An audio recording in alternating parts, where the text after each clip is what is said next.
Yeah. Okay, It's just welcome. Hi, this is Lori and Lori Frary, and welcome to the show this week in the Flat Earth. And this is our second episode, so we're still pretty new at this format. But this week we have three of us instead of just two. So, and hopefully it'll continue this way. We'll see how the chemistry goes tonight. And I want to sort of start off the same way every week with some update data in enabling us to compare things as the shows progress week to week, month to month, year to year. Please God, don't let it be year to year. Okay, so one of the things that I do every week is, or I try to remember to, is I go on YouTube and I search out the words flat and earth, just those two words. And every week the number grows, and some weeks it grows significantly, and then some weeks YouTube catches on to us uploading way too many videos, so they somehow lower the number, and then the next week, poof, it's back up. So this week we went over 600,000 hits on just the words flat earth, and that does include the debunkers out there and anything that has flat earth as a keyword. So but when I got started 8 months ago looking at these numbers, it was 75,000. So that's pretty good growth, I would say. So that's that. And then there's also a group that has begun archiving photos and positions of the moon over the coming months, and marking its pattern in different places across the earth where they live, and where it's tracking more southerly and more northerly from like literally marking it. And so that's going to be something we're going to start to talk about and sort of see what's going on with that. And I hope that individuals in their own yards or someplace where they can mark something and it will stay, to put some kind of a date time marker on the ground where the shadow falls, or find a way to do that, whether it's over your house or a telephone pole or something, just so you can see for yourself how the sun moves northerly and southerly, to just kind of get your mind wrapped around that, because it's something that is highly contentious as far as what maps we're trying to use, how the sun is moving in different parts of the world, and so on. So this is going to be something we're going to talk about in the show later on. The other thing is I just watched a few minutes ago with grinding teeth. Someone called in to Stefan Molyneux's Radio Flat Earth for a while, and it was very interesting that to watch, because I've watched Stefan Molyneux, who is kind of known as the anarchy guy, for several years now, and this is the first time that I had heard him talk about flat Earth. And you know, a lot of people across the flat Earth community and the movement have been sort of waiting with bated breath on all the different celebrity, truther, you know, alternative news movement, watching them to see when and who is going to come forward and claim themselves to be a flat earther finally. So it seems more important than it really is, because the flat Earth is an individual movement. It just so happens to be a community of people who are all moving in the same direction. But the flat Earth is an individualist kind of thing, as well as a collection of people. So it'll be interesting to get some feedback from other people on how they thought Stefan handled himself, and the caller also, because it can be very grueling to listen to somebody try to explain something when you know the answer and you're going, I know this one, and they don't. So okay, so all that being said, my name is Lori Frary. We have Lawrence Wright, and we have the Morgile, also known as Jonathan for the show purposes, I welcome you to go to all of their channels, Lawrence Wright's channel and the Morgile channel, and then you can see their videos and their work, body of work that they've done. So welcome you guys, and now I'm going to be quiet, and I'm going to let Lawrence kick off talking about whatever's on his mind. Yeah, hi Laura. The top of your mind. John, thanks for coming on. It's great to get you on the show because you're the science man in Flat Earth, as I see it. You're the best science man that we have. Now, I've spent a lot of today just looking at time and date, and looking at places at the same line of latitude, north and south. So you could look at 5 degrees north, 5 degrees south, 10 degrees north, 10 degrees south, and I've gone as high as you can get. And then where you've got two places on the same line of latitude, and one was Stanley in the Falkland Islands, which is off the tip of South America, and the other was Oxford in the UK. And if you look at their hours of daylight, 6 months apart, they've both got 7:47 or 7:48, and it's the same with every single place where you look at the corresponding latitude in the opposite hemisphere. So it would appear that there is absolute symmetry in the Earth in terms of the sun. So if you look at where they are now, any day of the year, you add these two places together, and it always comes to 24 hours. So if one place has got a very long day, the other place has got a very short day, but together they come to 24. So this is suggesting to me that the North Pole and the South Pole are at opposite ends of the spectrum without a South Pole in the middle, and they've got identical hours of daylight and sunshine, and there is a midnight sun in Antarctica. How does that grab you? Yeah, I think that's pretty interesting. I'm not too attached to any particular flat Earth model. Obviously, there isn't any curvature or sphericity to this thing as far as we can tell. So, for all intents and purposes, empirically speaking, it's a plane instead of a globe. And so, when we observe things like the sun, and by the way, I like Stefan Molyneux. I've been, I would say a fan of his for a good while. So I do like, the way he thinks, and I would be interested to hear how he was, presented with flat Earth and how he reacted to it. But yeah, in terms of the sun, it's really hard to say what we observe is necessarily what the sun is, because obviously we're observing light after it's passed through different layers of magnetic fields and atmosphere, and so it's really, I think it's a little bit naive to necessarily say that the sun is a physical body or the moon is a physical body. I mean, they may be physical bodies, but maybe not.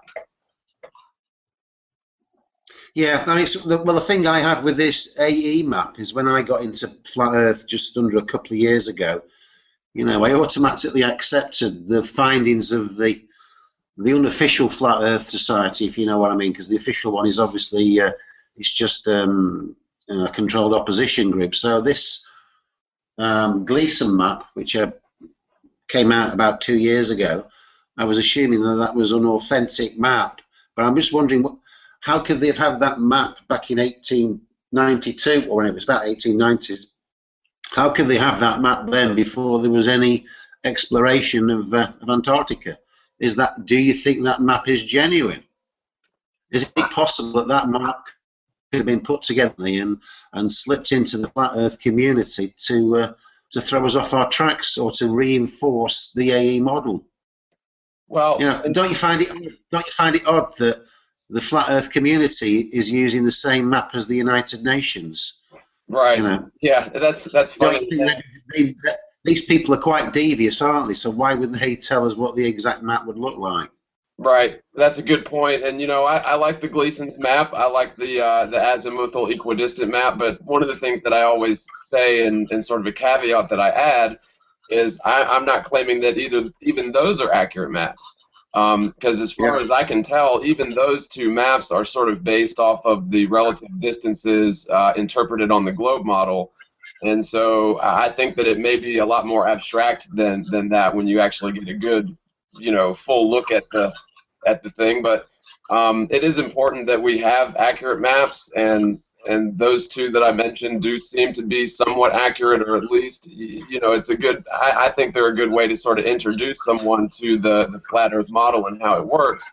But one of the most important things about the flat Earth model is it's sort of rough around the edges, and a lot further scrutiny is needed, because everything else that we have in terms of maps and relative distances is a whole lot of assumption. And that's something that I'm just very careful to do anymore. Is I try not to assume anything unless I can kick it like a tire to check its roadworthiness.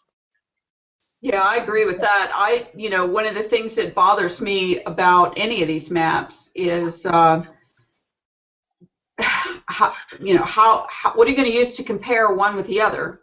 And until we have independent exploration to compare and to, critique these maps, we're what are you flying? What is that statement about flying? With nothing, it's like flying crazy. So the whole idea is to pick, is to accept, to pick one, and to define ourselves by one, is to say, okay, this is it. And then what happens, in my opinion, then is when the day comes that the media and whoever starts to have us on TV, or starts to have us on, Fox News. I mean, I see the day coming. I really do. And then they have their guns loaded, and they have bigger guns than we do, because they have all the money, and they have all the background, and they have all the history. And then, somebody comes on and says, this is the map, and they just destroy it in seconds. And then what do you got? You got nothing. So to accept any of these maps, and again, I've seen people being interviewed. The guy who was the missile control guy, trainer guy that was on Mark Sargent's show, went on and on about how he believed the maps were wrong, the maps that they were using, the military. And that, they were expecting to get somewhere in a certain amount of time, and then it took longer or it took shorter, so they're mucking around in the ocean, sailing nowhere, going in big circles to confuse these people of where they are and where they're going. And that doesn't surprise me at all, because how else are you going to hide that these maps aren't right? But Lawrence, I want you to go back to a minute ago and say, I don't want you to come up with a hypothesis or a theory or whatever. It's good enough to say, I don't think this map works. But what's your theory? What other opportunity do we have to look at to start to make some comparisons? Well, if you actually look at the... Go on, John. Do you want to say something? Well, I was just going to say, I think if anything good could come of this as sort of a step one, and, I'm of the frame of mind to where I'd be happy to concede the Earth is a spinning globe in infinite space if the evidence supports it. I'm not attached to any model. I personally am leaning towards a flat, sort of concave, disc-shaped flat Earth with basically that's held within an infinite plane. And there could be other worlds adjacent to ours. I think that's very possible. But I guess my point is if we could have ultimately the Antarctic and Arctic treaties abolished or disbanded, that would be step one, so that we can actually, freely navigate to the southern and northern regions, not on a guided tour, not, following GPS, but, following manual navigation, and really surveying it. But going there in the winter, launching weather balloons at night. I mean, there's so many laws, but that sort of prevent us from making certain observations that would be key. But the Antarctic Treaty is a huge, paramount one that I think that until we are able to do that, and we're able to get rid of those sort of laws, then we just can't make the necessary observations to really flesh out the model in great detail. Well, and Lawrence is giving us, numbers from a website that is saying, okay, this day and this day are the same day, but that's a website, and we don't know who runs it, and we don't know who inputs the data, and we don't know where they get it from, and there's so many things we don't know. You can check where you live, right. And you go on time and date and check where you live, and it will be accurate. I've checked where I live, and it's spot on. And it's the same for other places. Other people have checked this out as well. And north and south, if you're the same latitude, north or south, 6 months apart, you're going to get exactly the same amount of daylight. And the symmetry's there. You go norther and souther, and they're both the same. So just because we can't go any further south, because they won't let us, then if the trend continued, then you're going to get a mirror image of the north or the south, albeit 6 months apart. There is a place that you can go. If anybody's got plenty of money, there's a place called Kerguelen Island. It's one of these research islands, and it's just off Antarctica. And you may be approaching 24 hours of daylight or darkness, depending on what time of the year you go. You have to go on a special boat. I think there's about 2 or 3 a year. Cost quite a bit of money to get on it, but if anybody fancies going to Kerguelen Island, that would be some brilliant research. You could just go down there and get some date stamped images on your mobile phone and bang them up on YouTube. So what do we have? Two records going like this, and this is the northern and this is the southern hemisphere, and they just sort of, there's got to be a reason why the AE map doesn't work, other than the times and dates, because I've seen it, and the Tropic of Cancer is small, and the Tropic of Capricorn is large on the AE map, and the equator's in the middle, but all these lines are arbitrary, and they're taken off of the globe map, okay, the globe model. Yeah, but I think that the latitude that Earth. Is there like a line there? No, there's no line there. You know what I'm saying? So we're trying to fit a square box into a round hole or something. Well, we have to use their information for some of the stuff, don't we? We can't come to any conclusions or hypothesis about anything unless you've got some starting information. And the lines of latitude would appear to be bared out by time and date in terms of hours of daylight. It stacks up everywhere you look. Same latitude, same hours of daylight. And then you've got the sundials. On all these maps that we've been given, with a circling sun. So you go on Rob Skiba's YouTube, and he's got his demo of a circling sun, but that simply doesn't work, because the sun is actually moving in a straight line across between Capricorn and Cancer, and in the middle on the equator. Depending on what time of year it is, you're going to get a straight line sun. So the sundial is not going to move around like a clock. So if you've got a straight line sun, how can it be going around in a circle at the same time? It can't be doing both. It's either a straight line or a circle. And the evidence says that it's a straight line. That's why they've got equatorial sundials. They've got a special sundial there that is banked over so that the sun will curve around it. Well, and the way a straight line. The way that I see that too, and I'm familiar with what you're saying.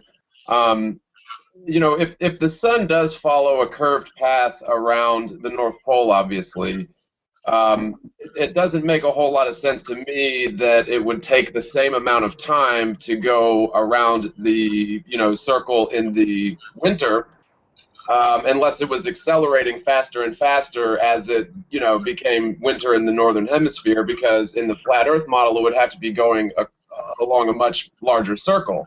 So during the summer in the northern hemisphere, it would have to slow down in order for the any model, the flat Earth model, to work. And so that's what really leads me to believe that again, what we see isn't always what we get in terms of the sun. And observable light may be something fairly well removed from the physical sun, if there is such a thing as the physical, sun.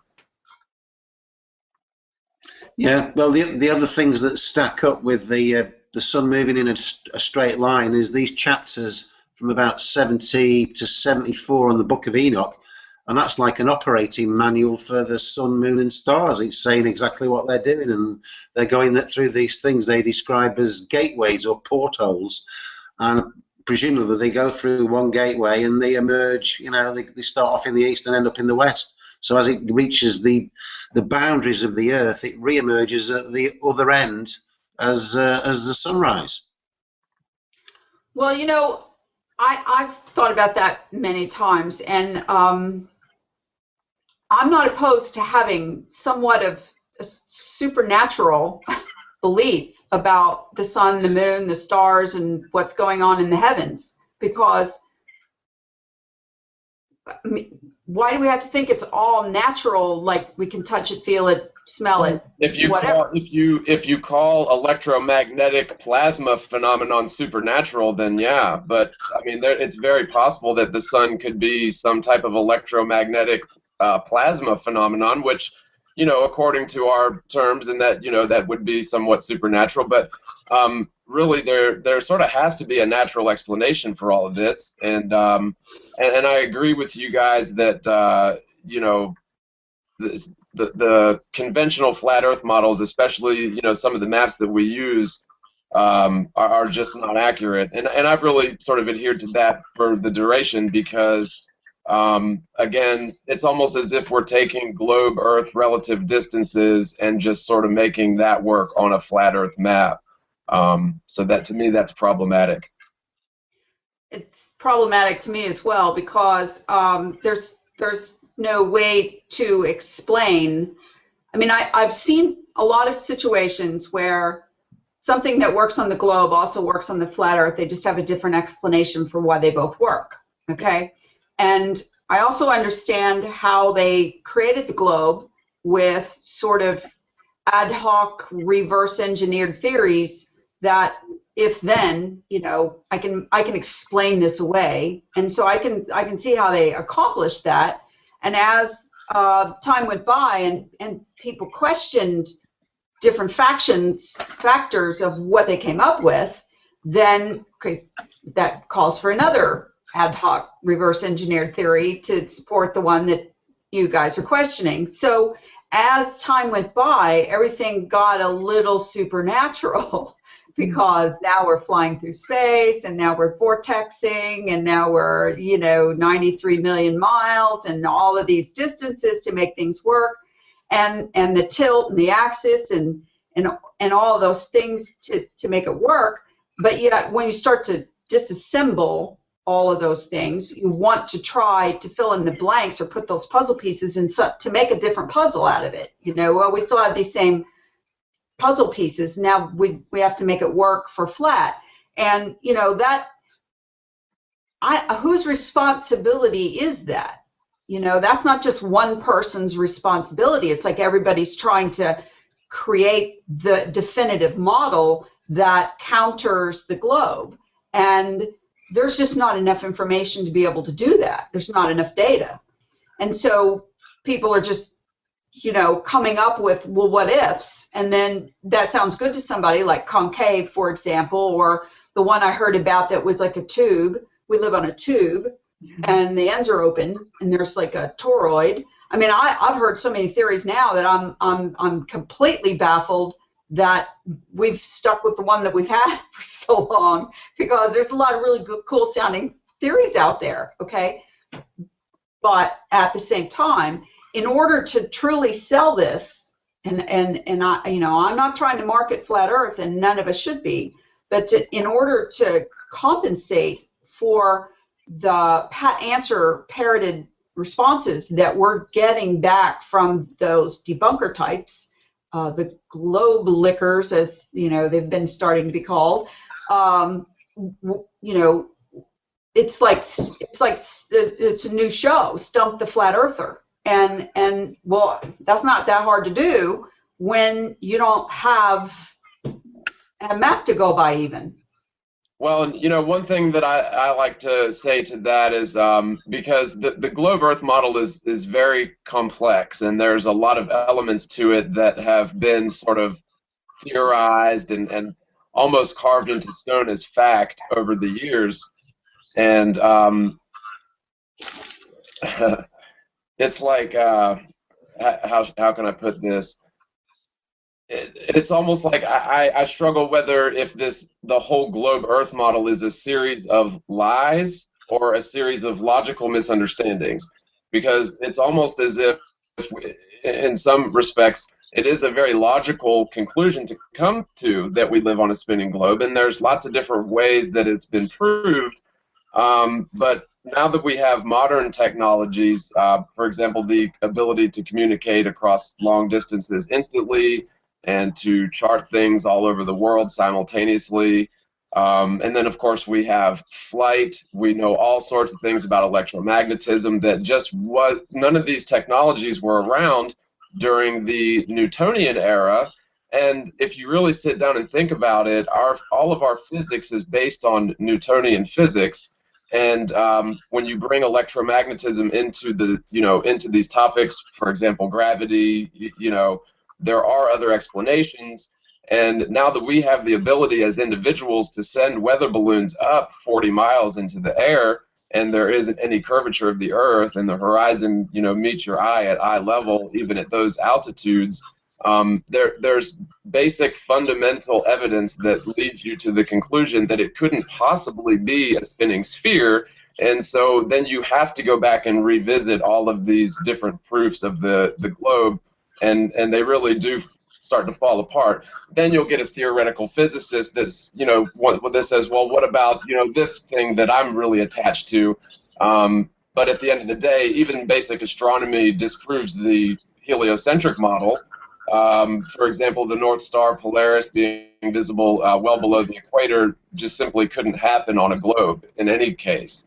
So again, not to ramble on too much, but it is a logical misunderstanding. I think the globe is, and only with real empirical basic evidence do we see it couldn't possibly be a globe. So we really have to come up with alternative theories and alternative explanations for the celestial bodies and even our own existence.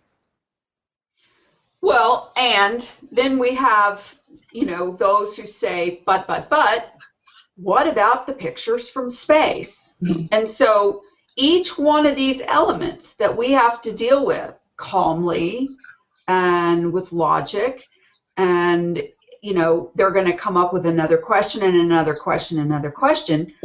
Again, it's not everyone's responsibility to understand and be able to regurgitate back. Some of us are smoother at it than others as far as, getting the new idea of flat Earth and how it works in our mind, and to be able to say that back to somebody when they question something. But not everybody's good at that. And so they stumble along and they have to rely on other people's videos and other people's blogs and websites. And here's a link, and here's another link, and here's another link. And everybody's like, no, I don't want any links. What do you know? Okay. So we're at that sort of crossroads where, and I've said this since I came in. I like to sort of have my shit together. If I'm going to sit down and I'm going to talk to somebody about flat Earth, for example, or what I call the flat chat, okay,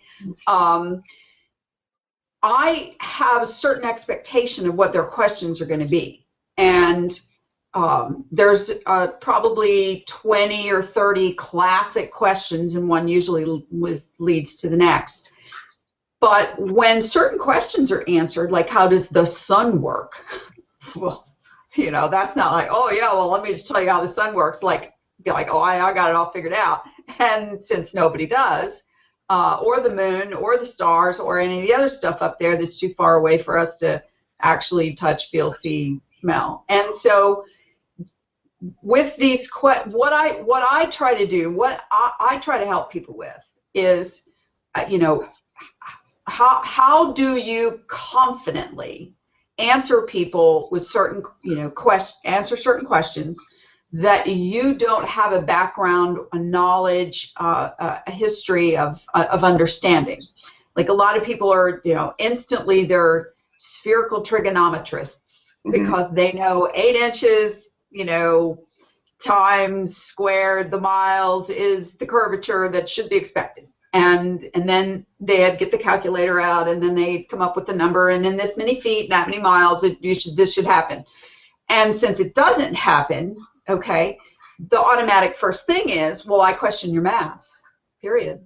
Now I question your math because your math's wrong, because that doesn't happen, and I don't see that. You know, the boat went over the horizon and the bottom went first, and so that's how it works, and that's curvature.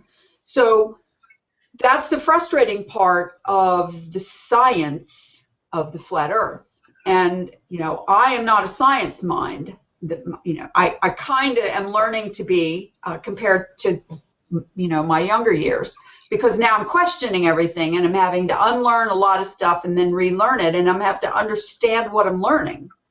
So if you, both you guys, either of you guys, okay, we talked about the maps, we talked about the sun, you know, how do you confidently have the flat chat with somebody when you're sort of new? Because I run a group on Facebook. I'm 20 new people every day coming in, and they all have different information, and it's so frustrating because, oh no, you know, blah blah blah, it's concave, and then oh no, it's this, and it's, you know, and then everybody starts infighting, and that's part of what is exciting about flat Earth, because people are talking about something they've never talked about before. How do you approach answering questions that you don't have answers to? Well, one way that I do it is if you can prove the basic fundamentals of the Earth being a stationary plane, it couldn't possibly be a sphere, and it's not spinning, and there's good evidence for that. Then anything beyond the basic proofs, I tell that person, you're the expert in that field, you figure it out. You know, debunk it with your field, or see if it works in the flat Earth model. And if it works in the flat Earth model, a lot of times what people find is that whatever the idea is, it actually works better in the flat Earth model and makes a lot more sense. For example, the Coriolis effect is a big one, where the Coriolis effect really doesn't make a whole lot of sense on the spinning globe Earth model. But if you look at the so-called Coriolis effect, even on the azimuthal equidistant map, it makes a lot more sense than it does on a globe. So that's how I handle that a lot, and I'm really sort of far behind on replying to comments and emails and such here lately. But there was a good time when I'd go back and forth in YouTube comments and such with people and try to answer all their questions. And ultimately what I did was just started making videos to answer a lot of those questions, and so that was helpful to me. But at the same time, if there's something that I sort of understand, but there's an expert on the subject questioning it, I tell them, well, figure it out. How does it work on the flat Earth model? And a lot of times that will actually make a person go in and look at it. And when you're studying the truth is sort of infectious in its own way, and so that person may very well become an avid flat earther. Yeah, there's lots of new people joining these groups, and I think quite a lot of them, they haven't done much research, so they've got a limited knowledge. And you've got some people who've been doing it a long time, and people in the middle, so you've got a right mixed bag. But I think the Facebook community is probably going to get split at some point between those who think there's a dome and those who think there's an infinite plane. Obviously the dome, people don't like it because we're still enclosed, and the infinite plane, people do like it because there may be some pristine land beyond the ice where we could all move and build your own home and have access to all the natural resources at nil cost. And I'm sure if that is the truth, they'll do their damnedest to stop us going there. I was looking at Admiral Byrd today, and he actually made 5 trips to Antarctica, about 2 years, and each one starting in 28, going through to 56. And if all he found was the edge of the dome, he must have found it the first years. He was there for 2 years. You know, if they spent 2 years there, why would they go back? You know, and every time they go back, they take more men. And I think they were probably mapping out the area where, you know, some new land beyond which is known to us. They were mapping it out, and there may well be people living there now. A lot of the people that go missing on Earth. They, famous people, they may be having a life over in there as a reward for their services to the Illuminati in the movie industry and the music industry. It's, George W. Bush is king of the Antarctic, I'm sure. Well, okay, so let's go there. Okay, let's just go there. I want to know what you guys think. Are you a domer or are you an infinite planar? Because it's coming down to that. And I'm already on record. I'm a no domer. So and I've made multiple videos about beyond the dome and where's the dome and it's dome or no dome. I mean, all of it. So tell me what you think. What is your hypothesis on whether there's more or whether there's a wall and they just don't want us to find it? Or is there aliens over there and they're protecting us from them? Or what do you think? Yeah, Lawrence, me. Yeah, you go on, John. Go ahead, Jonathan. I tend to think it's probably an infinite plane. There's probably way more land out there beyond the Antarctic. I don't think there's any sort of physical dome. I think if there is any dome tendency to our atmosphere, it would be due to electromagnetic fields as opposed to a physical glass or steel dome. But, I'm just for the truth. And I think that it's important to point out that there's good evidence that it couldn't possibly be a sphere. There's good evidence that NASA's been lying and stealing from us. And especially in America, I don't know about other countries, but we've got just huge, just gobs and gobs, trillions of dollars a year just disappearing basically in black budget projects and the like. And I'd pretty much bet my bottom dollar that at least the United States governments are fairly well entrenched into the outer edge. And but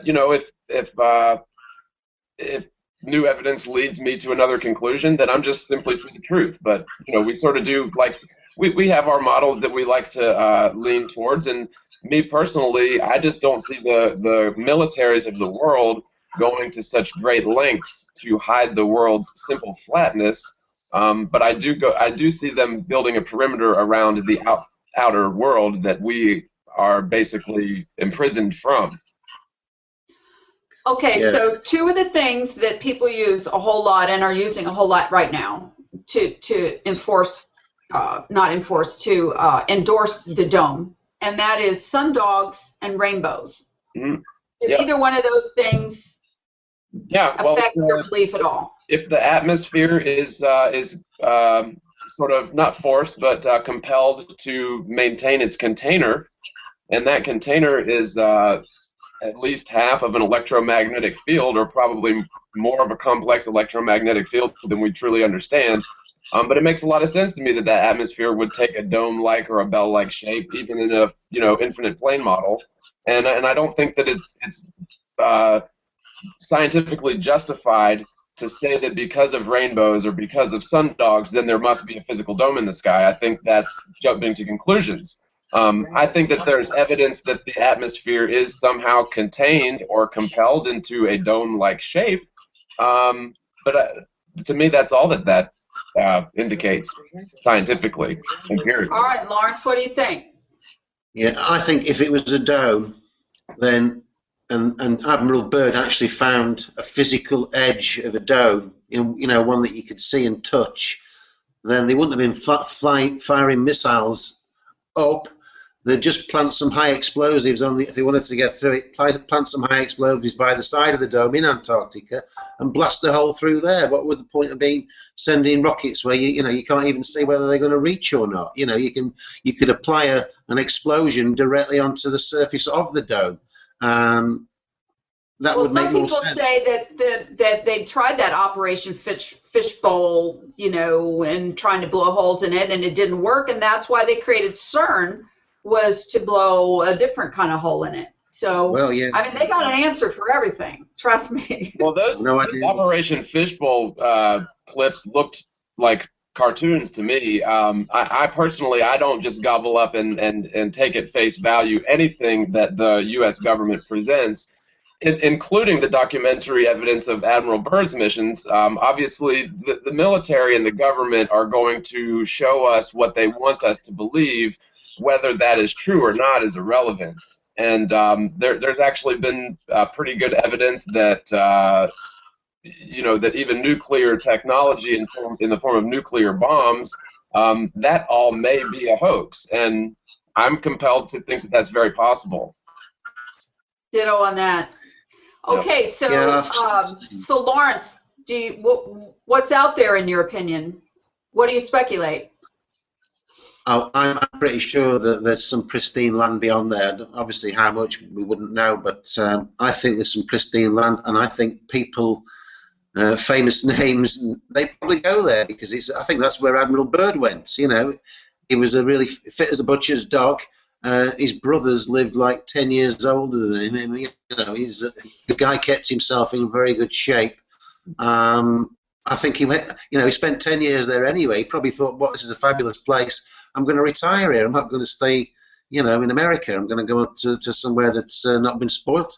So why am I thinking about the plot of Atlas Shrugged, for example, where the big corporatists took off and checked out of society and went off to I'm thinking mountains of Colorado and disappeared and had their utopia there. So is that kind of where you're leaning?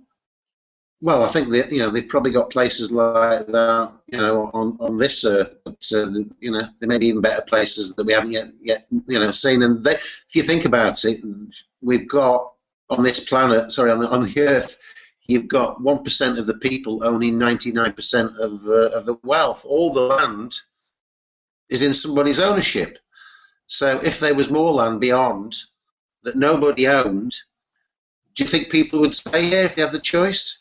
You know, if you wanted to build a house and start a new life, it'd be like discovering America again, wouldn't it? People would say, right, that's it, I'm going to the new lands. I'm going over the ice wall. The Queen of England, okay, what do you guys speculate the Queen of England is worth, or the royal family? And then add to that, the sun never sets on the British Empire, and so on and so forth. So if you had trillions, of course, you would be the one who sort of, bought up, took over, controlled. But that would have to be a ploy by the 1%. Would all have to sit around a little table or big table and agree with that plot. And because, I mean, literally, they have, when you look at the map of Antarctica where they have it divided up, like who controls what part, this is New Zealand and this is UK and this is America, and everybody's got their little pie slice, okay? And then it's like, okay, what defines that little middle spot where all the pie pieces come together, and who stands guard over that? Don't you come over on my pie part, okay? Because we know that doesn't exist, that circle cut into pie places. So, but if you invert that and you have maybe an ice ring on the outside of some kind, or a very large continent that we don't know about, okay? And then you invert these pie pieces, because we know that they have different outposts all around that so-called island or continent. When one of them makes some stupid comment about, well, what about blah, blah, blah, and it's like, everybody, poor people. So I'm seeing the not the 100th monkey effect, but the 5 monkey effect. Do you know about the 5 monkey story? The 5 monkey experiment? I've heard the 5 monkey experiment. Okay, so they have a ladder. They put 5 monkeys in a room, and they have a ladder. And on top of the ladder, they put some bananas. Okay, and when the monkey goes up the ladder to get the bananas, they spray the other monkeys with cold water. And the next time the monkey tries to go up the ladder to get the banana, they spray all the other monkeys with the cold water. And over a little bit of time, the monkeys don't go up the ladder anymore, because they associate that going up the ladder is going to get you hosed with the cold water. And then they take out one monkey and they introduce a new monkey that doesn't know about this. And of course, the new monkey is going to go up the ladder and he's going to try to get the bananas, and all the other monkeys get hosed with the cold water. So as the experiment progresses, each time a new monkey is introduced and one is taken out, the first guy who comes and tries to go up the ladder gets beat the crap out of by the other monkeys because they know that they're going to get hosed with cold water. They don't know why, because they weren't there at the beginning to know what happened at the beginning of the experiment. So over time, the conditioning is about just don't go up the ladder, and it doesn't matter why you don't, just don't do it. And the others prevent the new person from doing it. So the 5 monkey effect is happening sort of in reverse here, and that is it's becoming already that if you're a flat earther and you're a flat earther for very long, you start to feel smarter than the rest of the people who don't know it yet. And as time goes by, it becomes sort of a not a herd mentality and not a follower culture thing, but everybody wants to be cool. Everybody wants to be thought of as being cool. Nobody wants to be thought of as being an outsider, an outcast, a nerd, or whatever. And in all these different walks of life around the world, in every culture and in every group, somebody is considered cool, okay? And everyone wants to emulate that person or be not the least cool person. So I see this quickly flipping to where it's cooler to be a flat earther than it is to be a globe person, okay? And once that sort of starts to happen to where you feel stupid if you're not with the in crowd of flat earthers, then you're going to want to be a flat earther too. You may not do the research. You may be like one of the new monkeys that comes in and just does what all the other monkeys do, but sooner or later you're going to sort of pick it up by osmosis, and it's going to become sort of this viral new version of learning, of education, because the old version is all based in lies. And so why would you take the time to learn the old version? The new kids, the young kids that are in school aren't learning anything. I mean, you look at this new math and you look at these new the new education methods that are not only just rote methods of repetition, but also, just learn so you can pass the test. It doesn't matter if you actually understand it or anything, right? So I believe that the tipping point's going to happen in a grassroots way. I don't care if this thing started out as a psyop created by the government or not. I've heard that one too. If it was, thank you very much, because it in fact is flat. And for whatever reason that you got it started, and for whatever reason that you thought that you could win this on the back end, I don't think that you are, because I think that the truth will out. The mentality of people is changing. People that are angry, mean, nasty, unnice people are sort of, we don't like you anymore, and the cool thing is to be nice and to be, namaste and Ubuntu and all that. So that's my rant. That's the only one I'm going to have in the whole thing. What if it does come out on a worldwide basis, I nearly said global then, if truth does come out worldwide, do you think the powers that be, the authority, whatever you want to call them, are they going to come clean and say, all these stars and planets, they're just little twinkling lights that are, a few hundred miles away? Or no, because I think we're going to pull the rug out from under them. I think we're going to get to the point where we're going to realize that we don't need them anymore. We never needed them. We don't need their government. We don't need their rules. We don't need their armies and their wars and their banksters and their GMO foods and their bad health care. We don't need any of that. People all over the world are already rejecting the system. They don't even understand that they're doing it. I'm not going to eat the GMOs. Look at those chemtrails. I mean, they're awakening to whatever it is that affects them. And if their house gets foreclosed on, they get in there and they start learning about those banksters. I'll guarantee you every single person out there knows about the fake money system once they lose their home to foreclosure and they're on the street, or they have somebody in their family that does. Because one of the things you don't hear anymore, and you just heard this 5 years ago, okay, those lazy people who, you didn't deserve a mortgage to begin with. You lost your home because you overbought, or you were greedy and wanted a better house than you could afford. You don't hear that anymore, do you? When was the last time you heard that? Think about it. Okay, so they know that didn't work.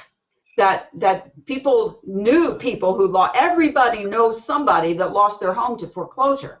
There's 8 empty houses in America for every homeless person out on the street right now. So sooner or later, people figure stuff out, and they are.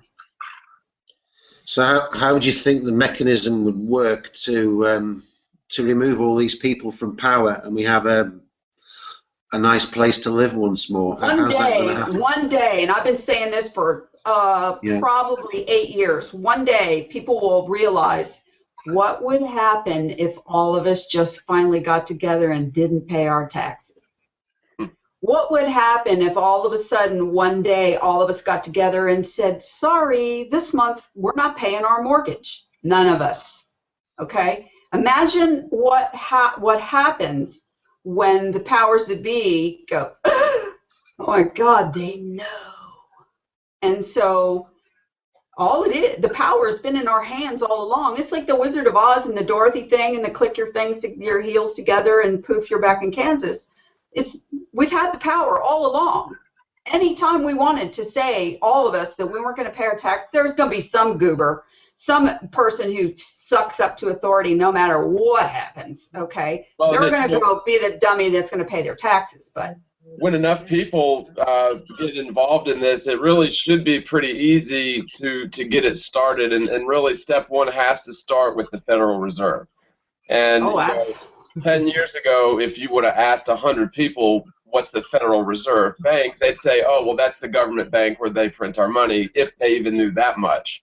But now if you ask 100 people, I'm willing to bet at least 10 or 20 of them will say, well, it's a private conglomerate of corporations that print fiat currency and loan it to our government at interest, which all of that is very much unconstitutional. And they've sort of, slickly edged it into law over the last, a little over 100 years.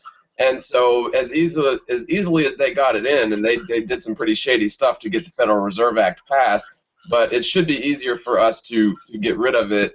And there, you even look at certain politicians are anti-Federal Reserve, and they don't get the media attention that they should. But, I think that if we get enough people, awareness is key. It should be pretty easy. Now, there are a lot of people involved in very, high up, upper echelons of society, and they've got their henchmen and they've got their puppets. But when you take the financial aspect away from them, they really do start to lose their power. And I think that's key. I mean, that's critical. Oh, it's absolutely critical, because money is power and power gets money. I mean, they go together. You don't get one without the other. And so we all know that they've been siphoning off the money slowly but surely, and they've been converting fake money into real assets, and they've been doing all that stuff. They've been buying land by the hundreds of thousands of acres and so on and so forth. But that is why the control system that we have is so fake, and yet most people, until something happens to them that throws them into that system where they have to fight it or learn about it or deal with it in some way. I mean, lose your license, for example, and it doesn't take very long, your driver's license, and it doesn't take very long before you go, God, I never want that to happen again. If I can ever get my license back, I don't ever want to lose my license again. Well, it's the same thing with everything that has to do with the system. And the people that run the system and operate the system on a day-to-day basis all know how crappy it is, and how they can't believe themselves that they don't even know what's gluing it together. I mean, you ask people who are off the grid, and I know a lot of them. I've been a dissident for a long time, and they all have black market jobs, meaning they started little cottage businesses or whatever. They don't pay any income taxes. They don't buy licenses. They don't, do all of that stuff, the grid stuff.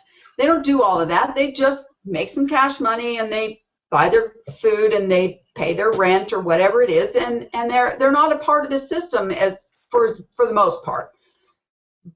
And they know, they understand. But then you've got this bigger percentage of the population that they fear authority figures. They literally fear them. And when I was growing up, you were taught to respect authority figures. You were taught to respect the mayor and the cops and the firemen and anybody the president and all those people. What a joke that turned out to be. And so now they're so inclined to fall in under authority that when you question the flat earth, for example, they're like, well, what about the globe? And my teacher taught me, and what about all the figures that I memorized in the 93,000 miles for the sun, and then what about all that? Throw it all out. Well, what do I replace it with? Why you got to replace it with anything? It's lies. The truth will fill in the gap. It may be a void area you will never know, but you will at least know that you're not falling for a lie anymore. And then one day, I guarantee you, people will be interested enough that they'll sail the seas and they'll go in boats and they'll literally measure the distance from point A to point B and put it on a map, and then we'll know. Well, and it's right? in nature, that's why I, really feel strongly for an infinite plane model, not just because the evidence is there to support it, but it's within our nature to want to know what's beyond any sort of border or any sort of edge, so to speak. And and what they did was very slick, because they took that pioneering spirit and they sort of psychologically capped it off at the bottom of the globe. And so it's almost like a hamster wheel for our mind. If we don't know that there's possibly more land out there or options to this world, which there may be, then we're sort of prisoners of our own device, and they really don't need to do much to reinforce it. The educational system's there to do that, and NASA's there to catch anyone that may stray. And then, of course, you've got astrophysicists and astronomers, where their observations work really on either model. So and you've got Dancing with the Stars, and you've got the football game. Right? Anyway, yeah.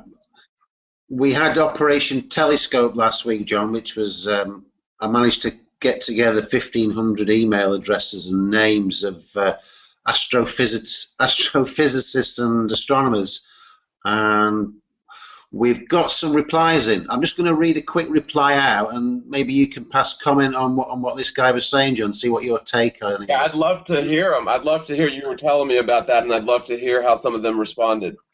Well, right, before you read the response, please, Lawrence, tell everybody what they're responding to, what you did. All right, well, here's one here. Okay, so this went to one of the professors at Princeton University. I'm not going to give their names in case anybody complains, but the question was, as someone who is interested in astronomy, I would be interested to know your views on the recent image of Pluto from NASA. See attached image. It is clear to see that this image has the exact shape of the Walt Disney character Pluto, the dog. The question was, do you think NASA are only pretending to go into outer space?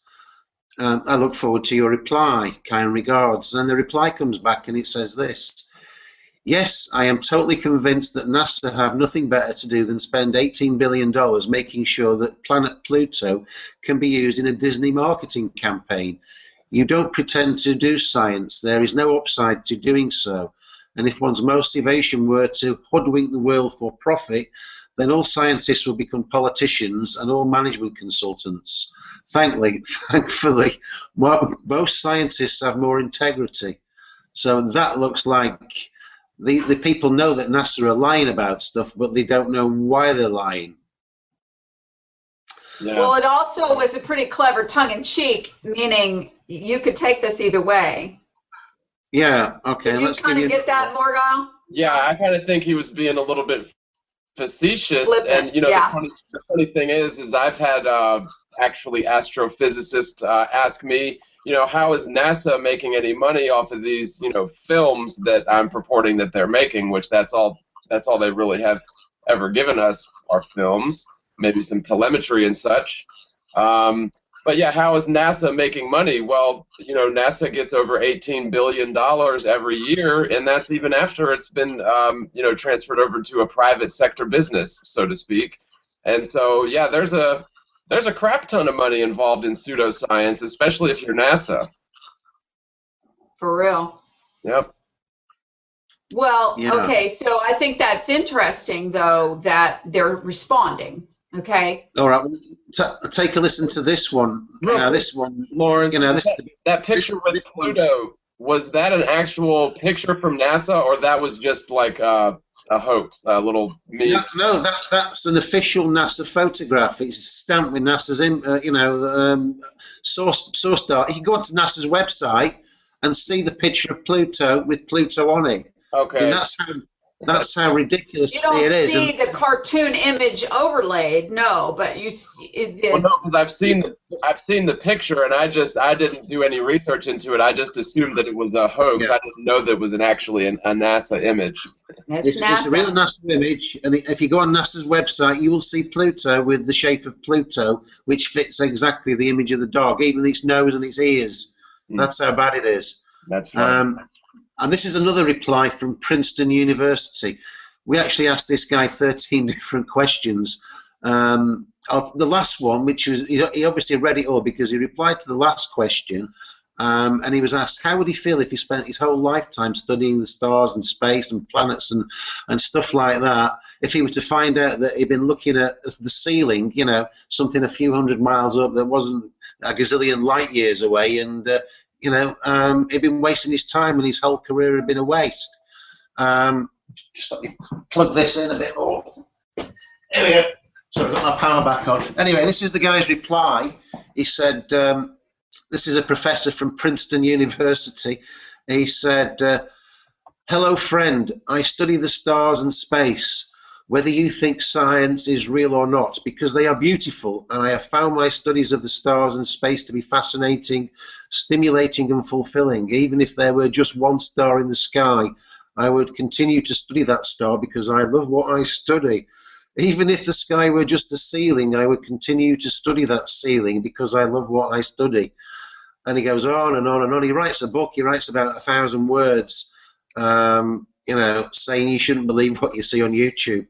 So some people are sort of totally buried in official science, and doesn't matter what you say, they're going to stick with their preconceived views of how the world is.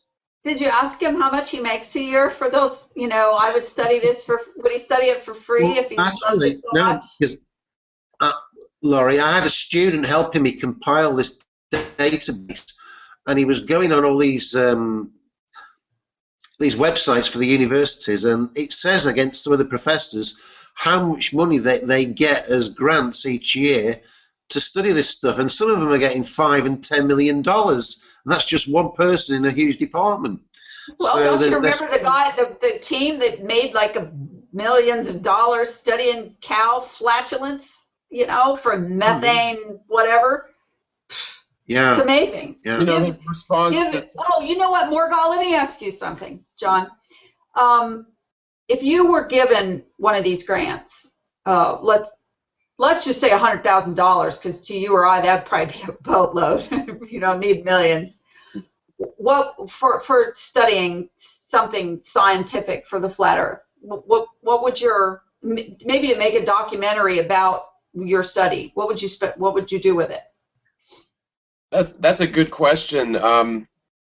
I think that really the most important thing to do is to really map the southern hemisphere, the far southern hemisphere, because in doing that we can tell a lot, and that would personally satisfy me, in terms of shape and nature of the world, and also just go south and keep going. That would be another thing.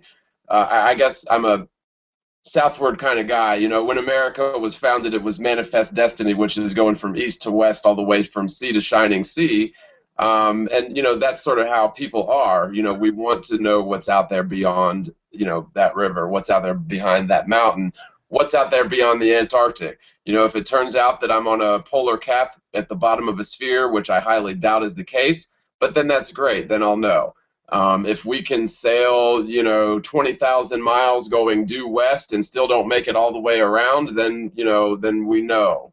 But until then it's too many questions, and I'm just so sick of the unknowns. I just want to know certain things for sure, and I think the far southern hemisphere would have a lot of those answers. Well, I've asked that question to several different people, and the higher percentage are all about studying Antarctica and exploring, freely exploring. And because look at it this way: if you sailed a boat across the Atlantic to let's say the coast of Africa, okay, and you just wanted to do like a Forrest Gump walking thing. You know how Forrest Gump in the movie, he started out one side and he walked all the way across to the other ocean, and you wanted to traverse the African continent, you would not be able to. Right. Politically and militarily and so on, you would be stopped because there would be a country with a border check or whatever. So you couldn't map it if you wanted to. Right. So it's not just north and south and east and west. It's now we're so broken up into boundaries and countries and flags and passports and everything else that's another part of the prison, part of the trap. It's a mental trap as well as a physical one. And I read recently that they're actually starting to talk about bridging the gap, the 55-mile gap between the Bering Strait of Alaska and Russia. Mm-hmm. And I laughed actually when I was reading about this, because that's all that separates the countries is this 55-mile little slice of water. And over all of these hundreds of years, I can't believe nobody ever did build a bridge across there. One thing is because it's a whole nother day over there with 55 miles apart. And second, you literally could go from South America to South Africa by motor, by land, coming up and over and back down again. And so it would combine the world, the continents together. And one of the things that I was, thinking about with, other than the fact that I made so much fun of Sarah Palin for saying I can see Russia from my house. I'm like, oh God, on a clear day you could see 55 miles across there. Damn, she wasn't as stupid as I thought. And so right, but that somehow gave her credibility as an ambassador, because she could see Russia from her house. It was sort of funny in itself.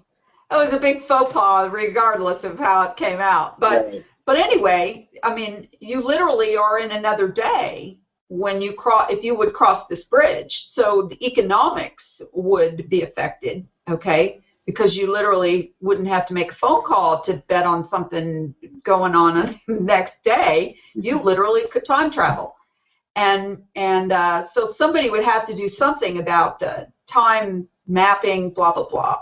But think about that there's this vast, half the globe space that's covered by the Pacific Ocean and the oceans. And very few people have ever sailed all the way across there because it takes a long time, and they have shipping lanes, and they put pirates. See, now here's a conspiracy theory for you. They created the pirates whole thing to keep the people afraid so that they would stay in the shipping lanes and wouldn't go outside of that. Yeah, and it also justified, big budgets going towards, certain governmental bodies that were in charge of combating. It's the same thing with the war on drugs. Of course, the CIA is having a war on drugs, so what do? They ship in a ton of cocaine and heroin, so they have, something to fight against. It's the same thing, and yeah, the skull and bones certainly doesn't hurt that argument. So yeah, I do tend to. I've sort of entertained that line of thought, and it does make a lot of sense. So here's this amazing amount of water space, okay, that is not only flat, because we know water doesn't stick to a ball, but a lot more uncharted than people would like to believe or like to understand, I believe.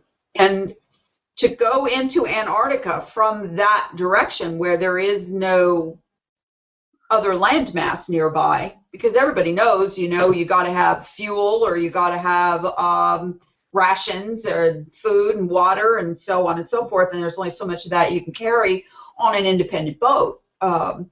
So the map itself has this, in my opinion, has this giant void area of water that could be anything. I mean, there could be a landmass somewhere in there that we don't know about, okay? And when you tear apart the map and you make it this, azimuthal equidistant map, do you say muthal or muthal? What do you say? I say muthal. I think you can say it either way, but it's M-U-Th, so I guess muthal, muthal. Muthal sounds funny to me, but that's okay. It sounds sort of Dr. Seuss or something. Mm-hmm. So anyway, so here's this gargantuan amount of space, but when you put it on the AE map, then Africa comes down here, and South America comes down here, and Australia's and New Zealand's over here, but there's still a whole lot of space in between. And so I'm not saying they're hiding land there, they're hiding the ways that you get into Antarctica, is what I'm saying. Right. Well, and going on what you're saying too, just look at South America. We've uncovered and sort of made tourist traps out of the Mayan, the pyramids in South America and things like that. But from what I remember, only something like 10% of those have been sort of uncovered and documented, and there's really just tons and tons of this whole world, this whole ancient world right in South America that's just sitting there, covered with jungle. And so if we're not even able to, to map that out and to explore that and to really figure out, because when the Roman Catholic Church came, they burned all of their, I guess books or whatever, but they basically destroyed their culture. And there's probably a lot of lost ancient knowledge right there in South America, but we can't even get to that. And and they burned down the library at Alexandria and so on and so forth. There's missing links that are there's no way to fill it in. And then not too long ago, of course, I run into a video made by a woman who says that they've added 1,000 years to our timeline, that it's actually only 1015 instead of 2015. And the minute I started hearing that, I was like, oh, come on now, even I can't go there. But I listened more, and I thought, why not? Of course it's possible that most of the history prior to 1,000 years ago is oral and passed down from generation to generation, and who knows what they could have inserted in there. And like Lawrence says with this Gleason map, who knows who faked that nice map that's a well-paid art faker, and they snuck it in. Let's just sneak it in right here, and then, oh, look at there, look what we found. It's the same thing with the Smithsonian. There could be stuff buried in there that we have no idea. The basement of the Vatican, who knows what's in there, right? Well, everybody's focusing on Antarctica, saying that's the place to go to find out how it really is, but if the maps are wrong, then you might equally be able to go to the North Pole, or what's known as the North Pole, and there may be a similar access point to leave this Earth there. It depends which map we're looking at. But if you look at the azimuthal, it's in the centre. But if you look at the map that makes most sense in terms of the sun, then you could just head north. You could, I don't know whether you could get there without going over any seas, but you go to the most northern parts of Greenland. Where's that going to take you? Is that going to take you to the North Pole? You could probably do that on foot if you had, enough supplies to do it. You wouldn't need to have a boat to get there. Well, let's go like this. If I was a creator and I wanted to have some place where I didn't want you to go, and you're humans and you freeze to death, I would make it cold. I would either make it really cold or I would make it really hot, and then you can't go there.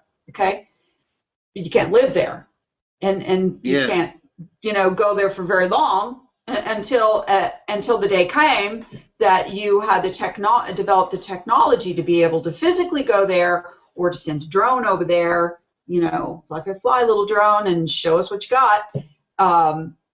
Who knows what is beyond? And I was one of the first people, probably kids in the world, who the first thing I did when I could crawl was go stick my finger in a light socket, just because you told me I shouldn't do that. Okay. Yep. Well, at least you didn't put your tongue on it. Yeah, it hurts and it knocks you on your butt, but it doesn't really kill you. So. And you wake up under a table. Yeah. So, I'm a real explorer, and I always ask questions. I always want to know. I'm sorry, go ahead. I talked over you. Yeah, when I was about 8 years old, this guy made me put my tongue on an electric wire, and then he turned the power on, and that was pretty. Dude. Awesome, yeah. Because he's wet, he's a whole lot worse. Yeah, that's as bad as the Christmas Story where they told the kid to stick his tongue on the frozen flagpole. So the idea should be that everybody should want to know, not only know the truth, but what's happened to our explorer thing. Here's what's happened. They've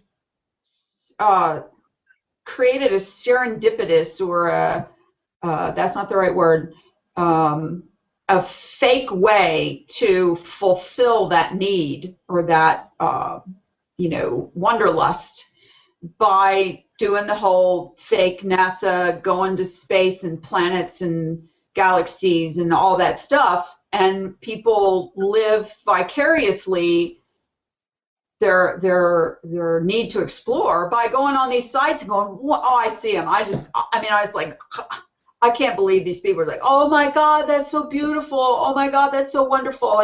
This fake ISS station going around taking time-lapse photography of going over the Earth with the lights twinkling and everything. You can't even see those from a plane at 30,000 feet. How is that ISS seeing them from however far it is up there, going 17,500 miles an hour? Come on, okay? But yet, oh, look, it's so cool. Oh, let's suck up to the reality TV show known as the Astronauts on the ISS space station, right? Yeah, well, and I think there's a lot of forms of entertainment that don't even necessarily have anything to do with NASA. I mean, yes, obviously, very much so, NASA does exactly what you just said. That's a very good point. But even, like, speaking for my generation, things like video games have sort of been, put there for us to, it's almost like a virtual pseudo-reality, especially at this point, to where you get so immersed in things that are, not real in any real sense. And they've done a very good job of sort of keeping us entertained in order to, perpetuate the status quo. And in movies, think of all the space exploration sci-fi movies there are out there. There's hundreds of them. And yeah, they've exactly done that. They've taken our pioneering exploratory spirit, that whole manifest destiny thing, and basically, put us on a virtual hamster wheel with NASA and entertainment, football games and video games. Exactly, and reality TV shows. I mean, to me, I watch a few minutes of that ISS, that Kelly guy and whoever. I don't even know all their names because I don't care. But I will, and I'm like, that dude's hanging upside down. He's not in free floating around in space. Look how red his face is getting. Look how his cheeks are like hanging up here, and his clothes don't look like they're hanging right. What's the matter with you people? That's upside down, suspended in air, and all you gotta do is flip the camera around and show it to us. And people go, what are you talking about? How can I see this? You can't see this, okay? How do we know that they're not in an underground bunker somewhere with films of Earth being shown outside that stupid window of theirs, And you know, this guy's bragging because he's the longest person been in space. What is it, a year? And meanwhile, his twin brother is wandering around going, yeah, you know, I'm not really him and he's not really me, and you know, we're twins. And yet no one questions, you know, they don't question it until you shock them. He's like, I want to get a shock prod thing and go, aren't they hanging upside down, you dummy? Look at their clothes are like hanging with the wires. Oh, come on, how are they flying through? Have you not seen a green screen movie? I mean, what's the matter with you? Why is that not CGI, but all this, oh, it looks so real? Okay. Well, we do, I don't know if you guys have ever watched, but I do a show with Jeranism every Monday and Tuesday. But on Tuesdays, we do just 2.5, sometimes 3 hours of ISS watch. And you'll find just, even in one single night, just all sorts of anomalies that don't make sense. It does look like CG. Normally, there's not astronauts out there doing spacewalks. That's, you know, like special events. Normally it's just the ISS flying around, and it's just, it doesn't look real. It looks like they're using some form of trickery. It could be completely fake. It could be different layers of real images. You know, it does sort of look like the same altitude as a weather balloon, so that's very possible. But yeah, there is some fakery going on, and I think you're right. I mean, they put that there so that people can, you know, sort of see what the astronauts are doing. That's good enough for them. Some people really do live vicariously through them. Lots of people want to be astronauts, but it seems like they only allow, and, you know, I've gotten sort of in trouble for saying this, but, you know, I think it's pretty safe to say that just about all spacefaring, spacewalking astronauts are probably members of some secret society bound to secrecy. So even if they wanted to come clean and tell you, they couldn't, or, you know, they'd be gutted and buried at the low tide mark up to their neck and all sorts of crazy stuff that they swear to when they join those clubs for boys. Oh, sure. We saw that with just the movie with Capricorn 1. I mean, as far as I'm concerned, that was a truth-telling movie. I tried to get that. I ordered it from Netflix, and they didn't. I tried to get it from Netflix. They didn't have it. I'm going to send you the free link. You can watch it online for free. You don't have to get it on Netflix. See that, though. I've watched it twice now, and both times I'm like, man, if I was going to pull it off, this is exactly what I would have done, and nobody be any the wiser. Does that have O.J. Simpson in it? Huh? Does it have O.J. Simpson in it? I thought I saw him on the cover. Yep. O.J.'s in it, yeah. O.J. and Hal Holbrook.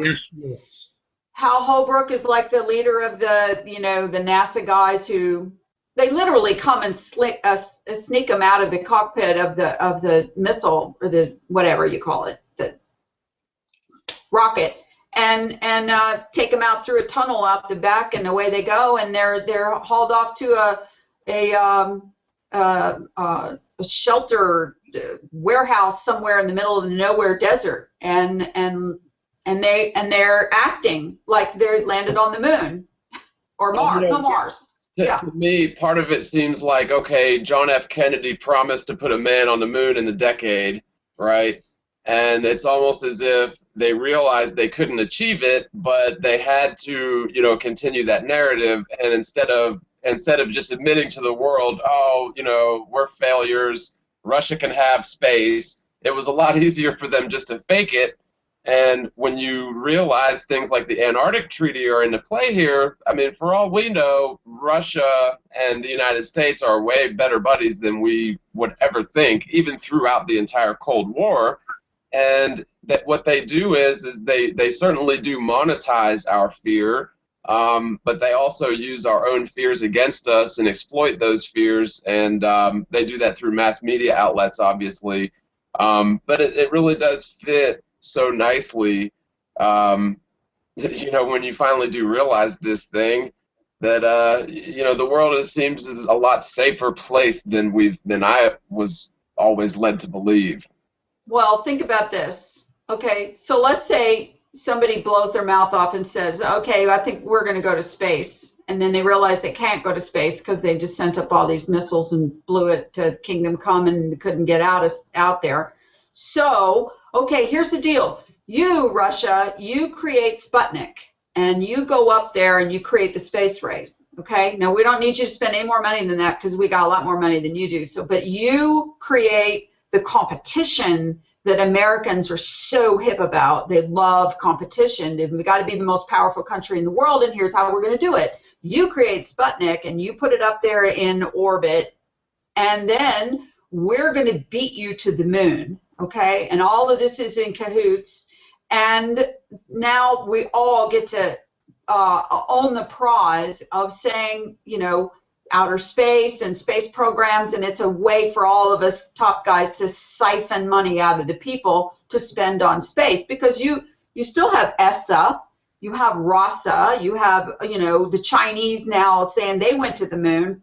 And all those countries with space programs are on that Antarctic treaty. That's the funny thing. It's the same group. It's the same bunch, okay? And so it's almost like, you know, I actually made a post about this on Facebook the other day, and it was like, okay, you punk us, and then we'll punk you back, and then that will create the dynamic that we need to get a picture of the Earth from space and say we went to the moon, and then we don't really have to go back there anymore, because that will be the whole objective, is just to get a picture of the ball taken through the window. Well, and it's perfect. It really is the perfect plan, because if just suppose that the flat Earth model with the Antarctic around the outside is true. Just suppose it's true for a hypothetical conversation, and suppose there is more land out there. It would be impossible for them to police an entire world full of people from bum rushing it. So they create conditions where we just don't even see any reason to go there, and so it's perfect, you know. It's perfect. Exactly right. So. Here's part of the other part of what the flat Earth does, and that is it make the flat Earth truth coming out does. It allows them, because now we all know they've got another ploy going on that's been going on for 50 years, and that's aliens and UFOs, right? I mean, they've been playing that game. Oh, it's a UFO. No, it's not. Oh, we had a crash landing. No, we didn't. And punking us along, you know, all these years. And, oh, I saw a UFO. No, you saw a weather balloon. And so, you know, there's got to be a reason why they've been going down that road. I mean, why would they go there if they didn't have an end game? Correct? Yeah. And you've even got, I guess within the last few years, you had that whole I forget who put it together, but it was basically like the Disclosure Project, and you've even got military personnel, you know, testifying and verifying that UFOs had shut down nuclear facilities. I think it was back in the 60s and 70s, and you know, you've got phenomenon like the Phoenix Lights back in the 90s, where tens of thousands of people saw these things, and to me, I believe that the government possibly could have technologies to hoax these things, but if there were, let's just say there are extraterrestrials coming into our world, then, you know, they would almost have to paint them out to be space aliens, because if they're just coming from next door, then how do we explain that? I mean, that theoretically... We can't call them extra neighbors. We have to call them extraterrestrials. So, yeah, they're coming from outer space, and they started that whole hoax right about the same time they started the space program. Yep. Yeah, it's very... I don't think there never was a space program. I think from the start they decided to fake the whole thing, and even the Apollo missions, they may well have just filmed all that and shown it later, because, you know, you look at some of the crowds at the shuttle launches, you can see that it's a renter crowd. They're not genuine crowds, and I don't think anybody's actually been in any of these rockets. I think that, you know, if they were real rockets, they were just flown over the sea and recovered later. The astronauts probably flown up in a plane and stuck in a capsule, thrown out with a parachute, and then highish altitude, and they come down and then they just pretend to do whatever they did. Well, they show all that in the Capricorn 1 movie. They literally put him in a capsule and dropped him from a helicopter into the drink. And then, big rescue mission, here we come to, save them out of the water before they all drown. And, then they took him to the warehouse thing, and that's where they enacted being in the on Mars. So, all this kind of stuff is so it costs a lot of money to fake it. There's no doubt about it. I mean, it costs money to fake the moon landings. It costs money to fake the shuttle. They literally had to build these shuttles, and there's another one of those things. If you ever really looked at the shuttle and how it was harnessed to the top of the airplane, and then really, I believe that. The predictive programming leading up to the Apollo missions was pretty thick too. I mean, there were lots of space movies and that sort of thing, and so people were very eager to believe it. And it's almost like people wanted to be tricked. I mean, people were so, and even like that astronomer that responded in the second letter that you wrote. They love it. They think it's beautiful, space that they're looking at. They love the idea of it. They're attached to it, and so it's difficult for people like that to let go of it. Okay, so let's run a scenario here. Okay, the flat Earth continues to grow, more people. And at some point, we hit that tipping point, and it has to be addressed. I mean, there's only so long where the people are going to make fun of NASA and make fun of the space programs and the moon landings and so on, until one day they're just going to go, you know what, enough of this fun. These guys are still spending billions of dollars, and we need it to stop. So let's just say at some point, the people decide, and the space program is mostly the Americans and the British and the Europeans, the Western countries with money, and they say, okay, enough. And then they go, all right, you were right, we punked you, we were just kidding. And then what happens? Okay, look at how much information we live with every day that's based on all of these numbers of how this is and how this works, and all the school books and all of the history books and all of the, the astrophysicist guys in the colleges and what they're teaching. Then what happens? Well, I put in one of my recent videos, who you should really be praying for is out of work clowns. But, it's funny that you should mention China is another big one that's, you mentioned they're in the moon. So it's not just necessarily America, Russia, and European countries. China's been, very heavy on their space program, but also very heavy on the propaganda as well. One of the first things that I got about maybe 3 weeks or a month after making my first couple of Flat Earth videos was he worked for some website. It was a Chinese-based website. And basically, they're under the impression, or at least they were 4 or 5 months ago, that this whole flat Earth movement is a cult of basically religious zealots. And when I explained to him that that we're just looking at empirical science, he almost tongue-in-cheek said, "Yeah, sure, whatever." But I think China's probably laying it on pretty thick in terms of not just their space program, but also the propaganda and the discrediting of this movement. Just thought I'd get that in there. Yeah, well, and discrediting, how far can you go with that? Well, see, that's the thing. People, it can go pretty far. I mean, even open-minded people, if you tell someone, if you get out in front of this thing before they're shown the evidence and basically label this as crazy religious zealots, crazy people, then a lot of people are never going to look at it, or they'll be deterred from looking at it for a good long while. It really does work. Well, okay, it works to a point, but I have to rely on credibility that I built up for many years in the truth and alternative news sort of aspect of all of this. And it's not like I'm some well-known household name in like Alex Jones or something. But at the same time, I have a following of people, and I belong to a lot of different groups where we discuss all these things. So I know there's a great number of people who would really have to stretch to think that I've gone crazy all of a sudden because I believe the Earth is flat instead of a spinning ball. And so it's not like I'm in the movie Conspiracy Theorist and I'm Mel Gibson and I'm running around going, the people in the tinfoil, and that, you know, even though tinfoil actually does work, they did a great job making you look like you're really crazy if you line something with tinfoil, because it actually does work. Right. But the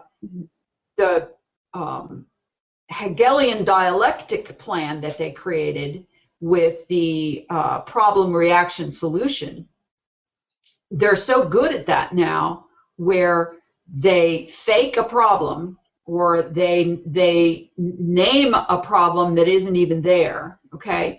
And then they wait for the reaction and they collect all their metadata. That's why that was so important to, you know, listen in on everybody and read your Facebook inbox and so on and so forth, and collect your phone call information so that they know what the chatter is from what they put out there. That's why they keep putting out there things like Bigfoot or asteroids are going to hit the Earth or whatever, so that they finally can see when, after the 8th time when we've survived a non-asteroid event, then we're probably like, oh, sorry about your asteroids. We're not really not getting too balled up about it anymore. Then they go to something else. So this reaction part they've collected, now they know what we will and won't buy into. And that's when they come up with their solution. And their solution for the flat Earth phenomenon is already in the can, as far as I'm concerned. We are the metadata collection. They've been watching us. They've been listening to what we say. They know what we know, and they know what we don't know. Okay, and that's where they have these gatekeepers out here telling us what we, you know, should think and what we should believe, and people like Lawrence going, you know, I don't think I'm into this map thing. It's like, there's a renegade, there's a dissident. We're going to have to do something about this map thing. They're really starting to question the map we gave them, and so at some point they've already got the solution, and the solution, in my opinion, is going to be the Fox Network guy with the parka on at the wall, at the dome wall, and they already have a plan for 2016 for an exploration project. They've already got a guy who's going big talk going on about the 2016 exploration to interior Antarctica, and they're going to find something. I'm 100% convinced already. And if I'm wrong, then, you know, I'll take it back. But yeah, and it's going to be aliens. It's going to be aliens that they're going to find. Yeah, you'll probably get some news show coming out saying recent science has shown that the Earth might not be quite the shape we've been told, and you might even get Brian Cox coming on saying, yeah, the Earth span around so fast it flattened into a pancake, and it's now flat. They'll come up with something crazy. And who's that Brian guy? That other Brian guy who was humiliated for saying that he was in Afghanistan when he actually wasn't there. That news guy. Wasn't his name Brian? Somebody? Brian Cox, the British guy. Yeah, and so they'll have somebody like that who is willing to say whatever they tell them to say, because they're going to get a bunch of money. And, you know, who knows, they may find everything that was ever gone missing in the Bermuda Triangle. And, you know, I mean, I don't know. But the point of the thing is we can't let them dictate the outcome. Yeah, and I think it's so important that we think for ourselves, you know, and we can't just go by what people tell us or what people assert to us. And you know, I say this a lot, don't even necessarily listen to me. I mean, I don't profess to have all the answers. I mean, there is some clear evidence that, you know, that shows that the Earth is definitely not a spinning globe. But anyone that has answers for everything, to me, is either lying or it's conjecture. Because, first of all, I don't see any problem with there being mysteries. I like mysteries. I like things being unknown. But it is those unknowns that usually drive us. And for people, NASA's probably guilty of it more than anybody, but for people to come out and say, I have the answer right down to the millionth decimal point, then, in taking that as fact, we're not doing our own research, we're not thinking for ourselves, and we're allowing people, that we've never even met before to dictate how we think. And if there's no other form, no other definition of mind control, then what else is, right? Well, of course, and the smoother they talk and the more confident they sound, and I don't like to name names, but, Mark Sargent knows exactly how I feel about him because he always likes or comments right away on any video I'm on. Way to go, Lori, keep them talking, yeah. But, he's the perfect example of what a gatekeeper would be like, okay? They're smooth talking, they have an answer for everything, everything's jovial, I don't have a problem with anybody. And same way with Eric Dubay, very confident, very fluent talking style, seems to have a pat answer for everything, seems to have numbers and names and letters in his head. One of the reasons why I think he's rarely on camera and always giving interviews where he shows pictures or something else is because he's looking at his clip notes, he's looking at his notes. Nobody can retain that much information unless you're a freaking robot, all right?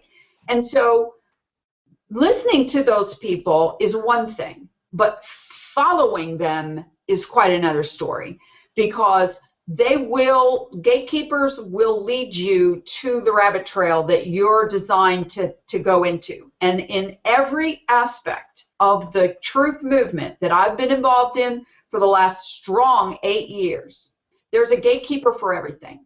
There's a gatekeeper for the patriots. There's for the Constitution and let's take this country back. Your Alex Jones guy. There's a gatekeeper for them. There's a gatekeeper for the GMO people, the natural news guy. There's a gatekeeper for the medical industry. There's for every aspect.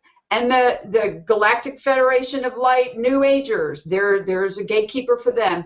There's multiple gatekeepers for every different type of person's mentality and what they would naturally be drawn to.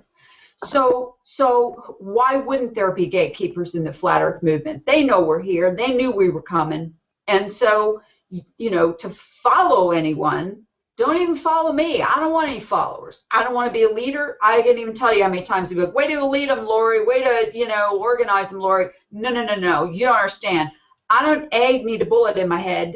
And B, I don't want followers. I want everybody to think for themselves. I want you to ask every question you can possibly come up with. And if you can't figure out the answer for yourself because you're not good at math or you're not good at science or whatever, then ask a bunch of questions and come up with your own, what sounds the best, what resonates the best to you, but no following and no leading, period. Because that's what's going to get us stuck with their outcome. Yeah, and don't you find it's ironic that the biggest public figure in flat Earth that isn't pushing the dome is Matt Powerland? He's the guy going for more land, but having done that, he started doing crazy things like pretending that he's had a death threat and he's got his trousers hanging around his legs, but he's got no blood on his knees. And people are doing videos about him saying it was like the Boston bombings. So I think they've deliberately given him that little section of the flat Earth market, the more land one, because that's the real one, and people won't pay attention to him because he's starting to do crazy things. And because he's a bonkers actor. Well, why not? Facebook page, Laurie, and everything's in block letters, isn't it? He shouts all the time, and he just goes off on a rant and then says, "Everybody come with me. I'm getting a boat to Antarctica. We're going to go there." And of course, he's got no means of doing it. Well, okay, so the top three tier, and I've called them the top tier since I got involved in this. Okay, the very first day that I started looking, the first 3 people that I started looking at their videos were those top 3 guys, Sargent, Dubay, and Powerland, okay? And that happened to a whole lot of people that same way. If you want to call them the gatekeepers, whether they know it or not, they could be not even knowing it, okay? Now, there's a whole nother psychological rabbit trail for that. They could just be being used. That's possible. That they're doing it unwittingly, but there's somebody somewhere pulling the strings because they're trying to lead us down a certain path. Well, the path they want to lead us down is the enclosed dome. There's no doubt in my mind. You've got all the predictive programming, domes in The Simpsons, the Dome, the movie, and then you've got Rob Skiba the other day.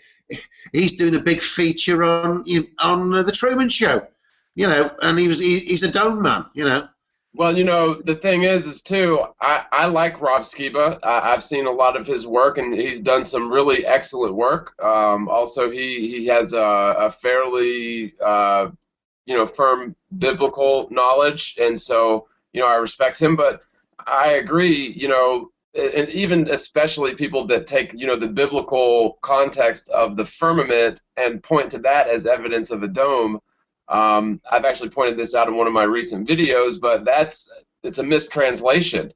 The original biblical word that was used was RAQ, rock or rakia, and that just simply means expanse.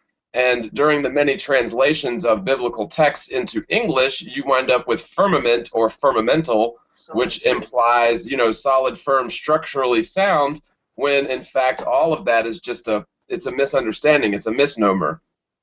Yeah. So why do you think they would create a dome instead of a spinning ball?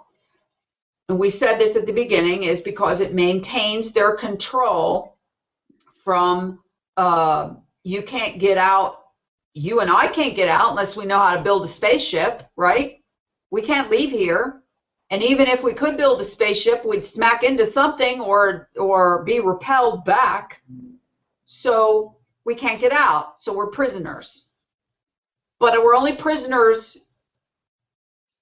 as far up high as we can go. We don't know yet if we're prisoners that way, okay? And if we're not, somebody said, well, wouldn't you just want to get on a high-powered snowmobile and go one way forever and ever until you run into the next thing? Well, yes, but at the same time, wouldn't that be a little bit irresponsible to not know what you're going to run into? Because you could carry some germ or whatever, wipe out the entire race of whoever's over there. You wouldn't even know that you could manage to do that, right? So there is a responsibility associated with exploration. We've learned that from our own history already.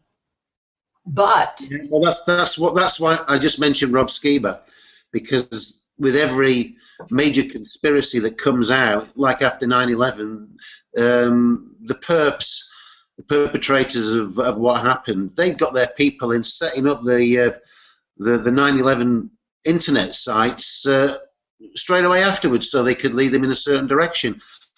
And I think the likes of Rob Skiba, he's in the community now as an agent to give the biblical slant and for him to interpret things in the Bible as appertaining to a dome. That's what I think. What's really interesting about this biblical versus non-biblical text concept of flat Earth. As a group admin who I've looked at thousands of people's Facebook profiles, thousands, okay? I don't just go, yeah, okay, come on in. I literally go and I look at the person's history and I look at their photos. I see if they're a real person, if they got cartoon characters as their profile. I look and see what groups they belong to. I mean, I look at everything before I let people in. So in doing so, I'm getting a good feel for the kind of people who are coming into flat Earth. And you know what they are? They're one of every freaking thing. Yep. They're biblical, they're atheists, they're Christians, Muslims, Europeans, they're Africans, they're from all over everywhere, and there is absolutely no thread comparing any of these people that I can find, okay? So it has nothing to do with biblical as far as. Oh, I know, but they want to put a biblical slant on it, don't they? Because some people will be looking to the Bible for their entrance into flat Earth. So if they've actually got somebody, I mean, I see these people as actors. You know, they may have been said, right, here's a pile of cash. This is what your job is. You push the flat Earth like there's no tomorrow, but you push the slant on it that it's a dome, and that's what I think they're doing. All the big names out there. They're pushing us for the dome because that's the ultimate revelation that they're going to come up with, and we all remain prisoners, and the status quo continues where, you know, the minority control all of us against our will, and we're slaves.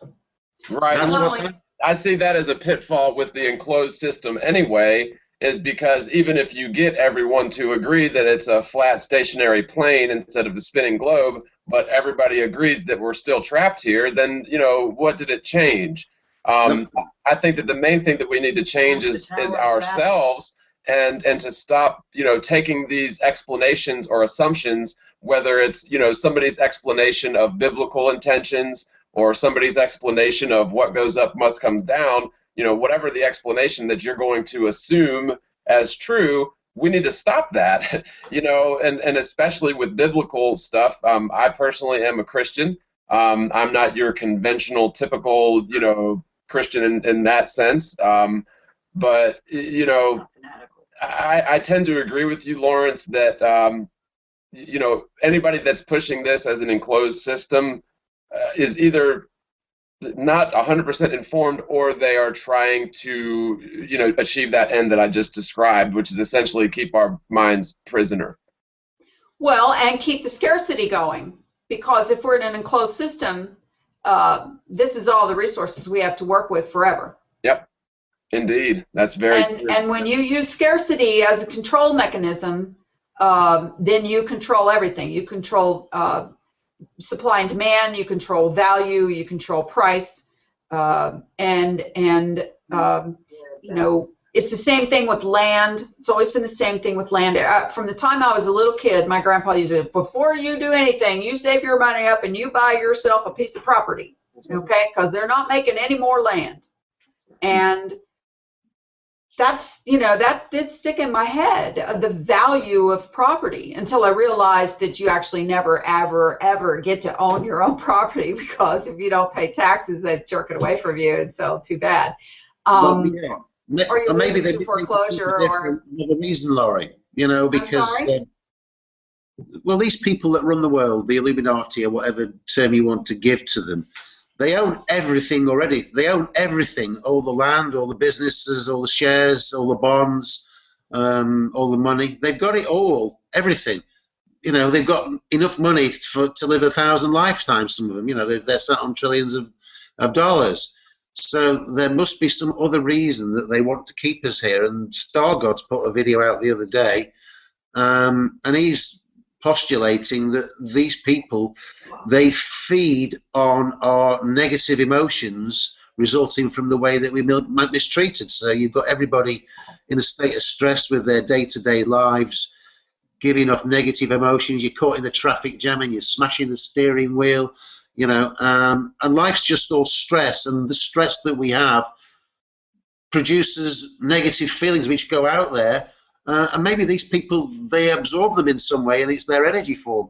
They did put this stuff out in that children's cartoon called Monsters, Inc., and that's the one where they, you know, they terrify the children at night, and the monsters feed off the screams of the children, or something like. And then Tuesdays we just watch the ISS and talk about all sorts of stuff. So it's a lot of fun. Is that like Mystery Science Theater? Do you guys like laugh and stuff? I love that show, but that'd be a funny way to do a couple of them. But no, not exactly like Mystery Science Theater, but sort of. Okay. And all right, and working on a video right now. I'll have that out probably up by tomorrow or so, maybe Tuesday. So check that out too.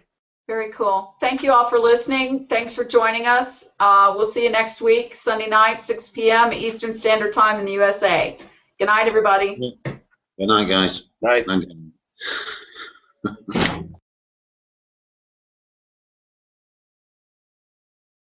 Premise only instead of the energy thing, you know, they using our electric energy and our blood and our whatever to raise their machine critters or whatever.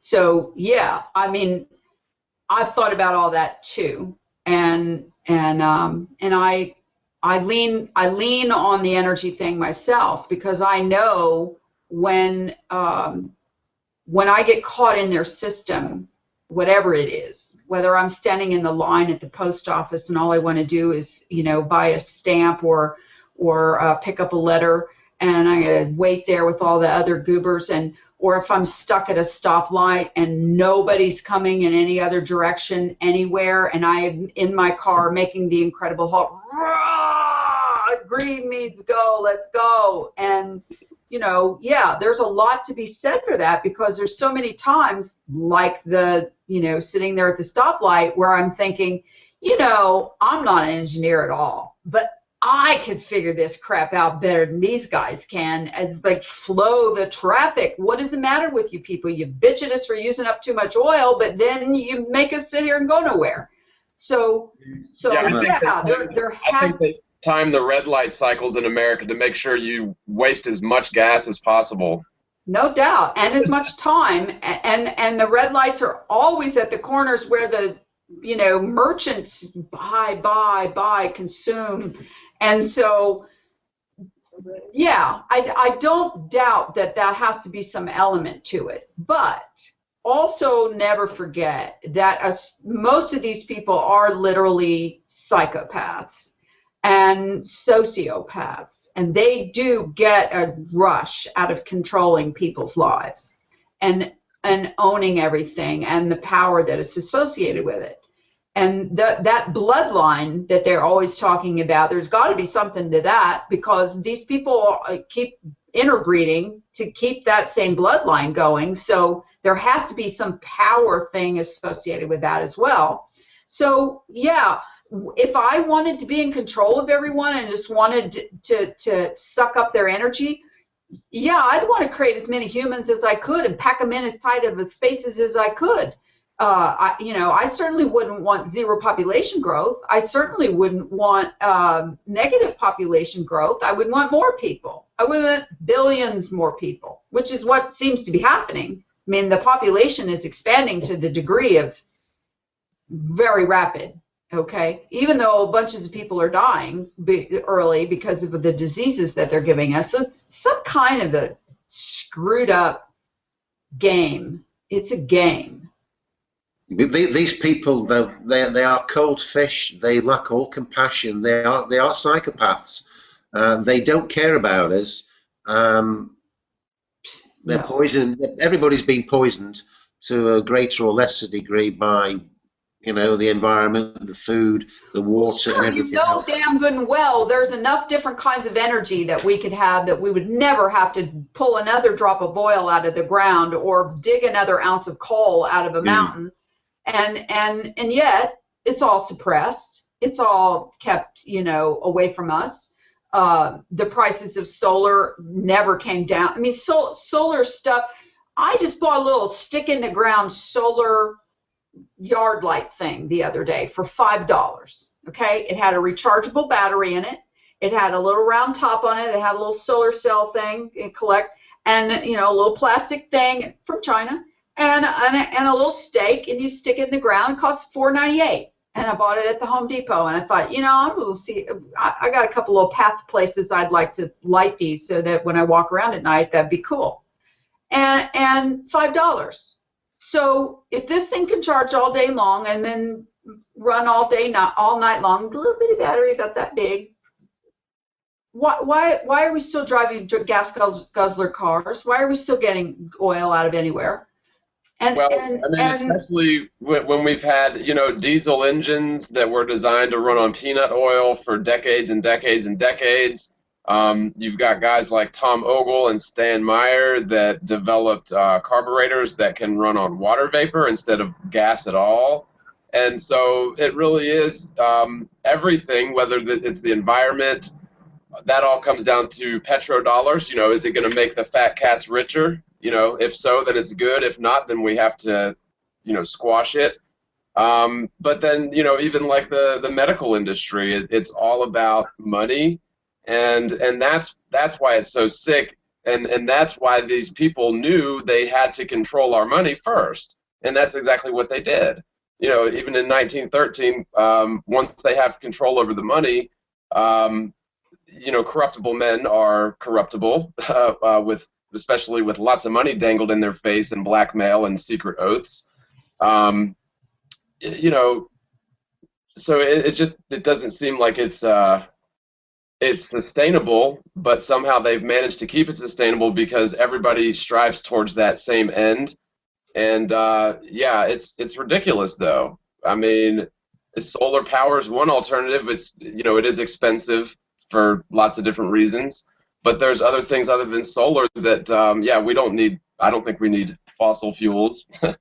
There's 3 little girls in Africa a few years ago, 3 or 4 years ago, that invented an electric battery that runs off of urine. You collect urine and you feed urine into this, and it makes some kind of hydroelectric something out of urine. Well, we know that is a sustainable resource forever. So, but do you think anybody funded these 3 little African girls to make, millions of these to go in everywhere? No. So anyway, if scarcity is the ploy, if negative energy collection is the ploy, it's whatever it is, it's not what I'm into. It's not what any of us are into. We didn't choose this game. We were born into this game. It would be like being born into Hunger Games, okay? Once you're there, what are you going to do? I mean, you're already there. So what I hope that comes out of this thing is eventually people find their freaking backbone, and they find their independence, and they find their, you can live by rules but not rulers, and all these laws and layers of administrative and authoritative people and all that stuff. There's, obviously all these people aren't required. They don't even need jobs. They can do everything they want to do now with some kind of McDonald's style system for everything. But do they? No, because they have to have a certain small percentage of jobs so that people will never figure it out, that they don't actually need us to do hardly any of this work, that it's just make work kind of stuff. And the people who have figured out how to sustain themselves without getting in the car and driving on the freeway and doing the green light at the red light and everything else, who've checked out of the system and gotten off the grid and gotten off the treadmill, they're happy people.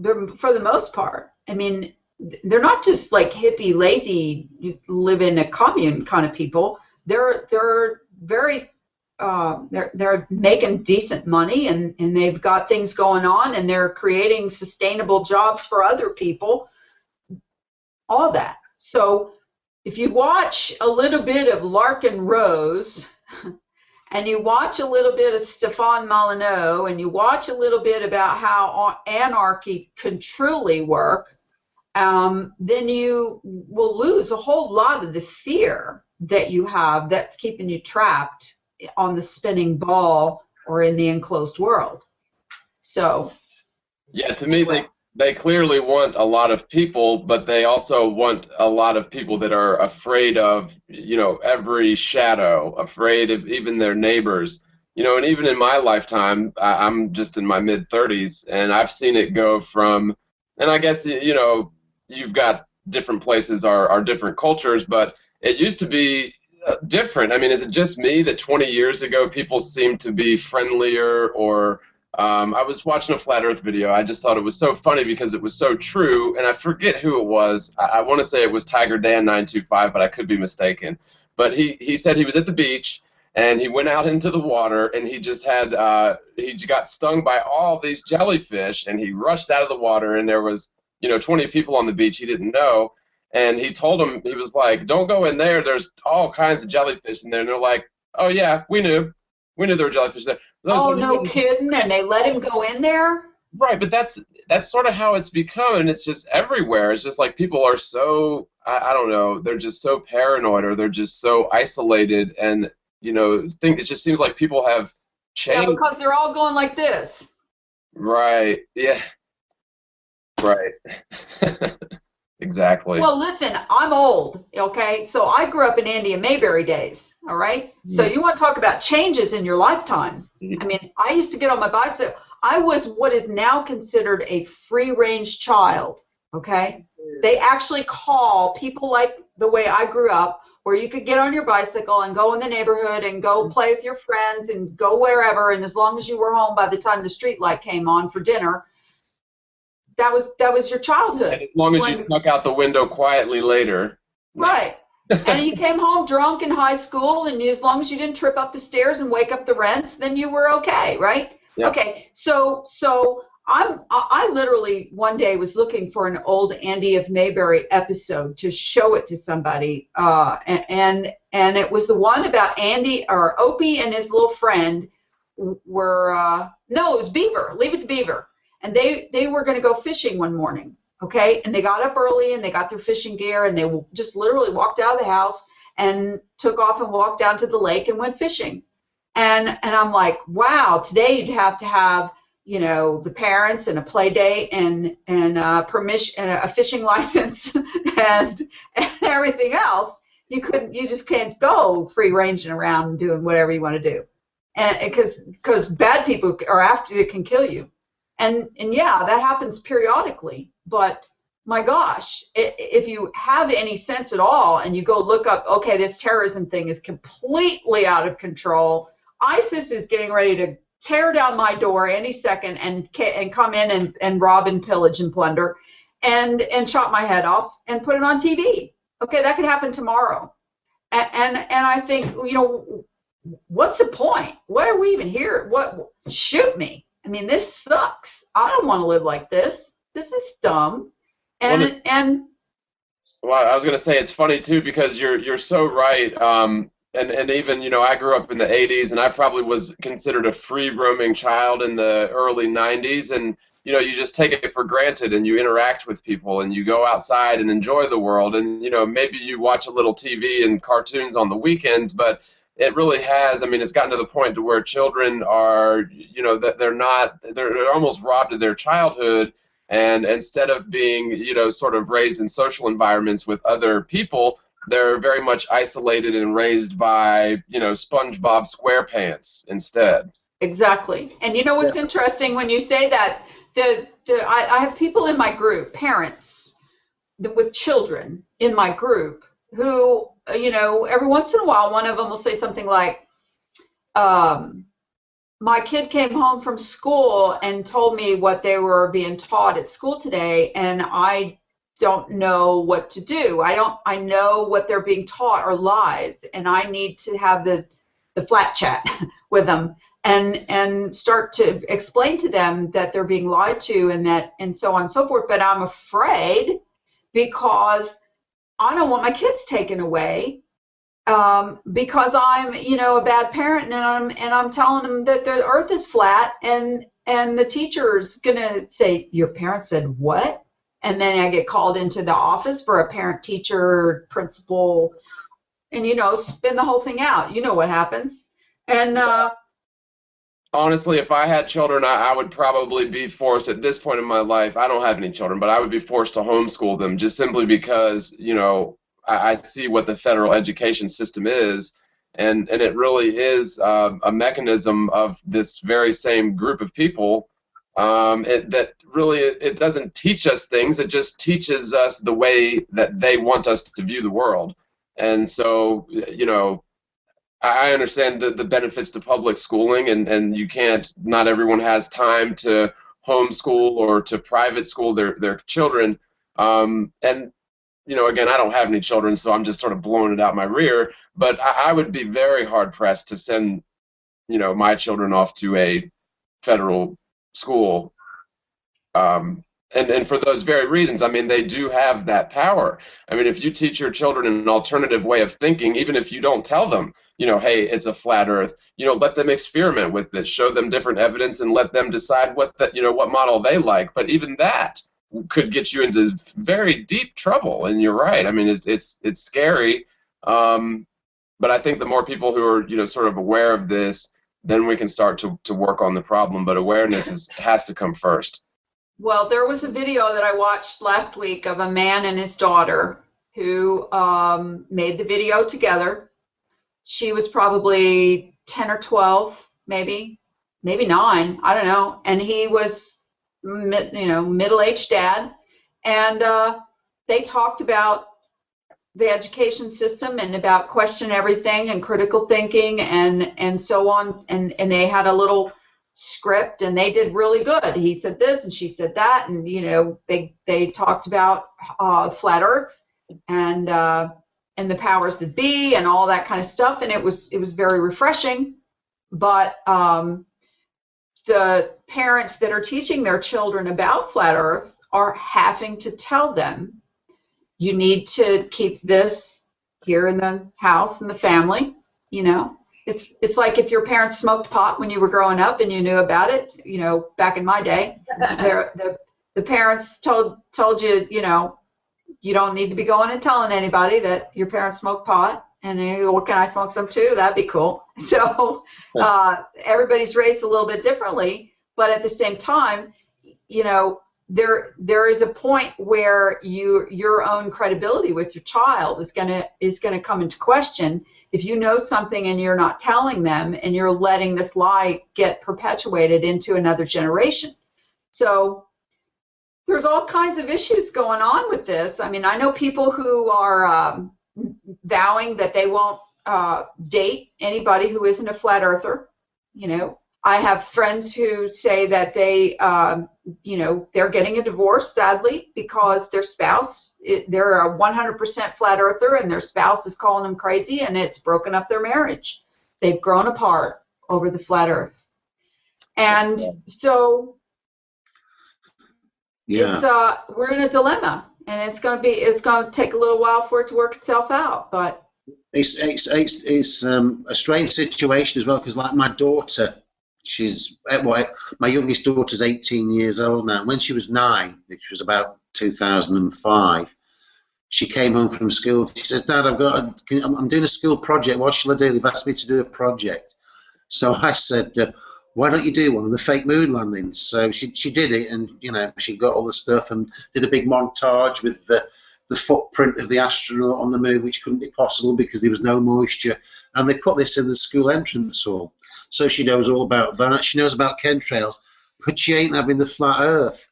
And then I've got a niece of mine. She's not interested in the flat Earth.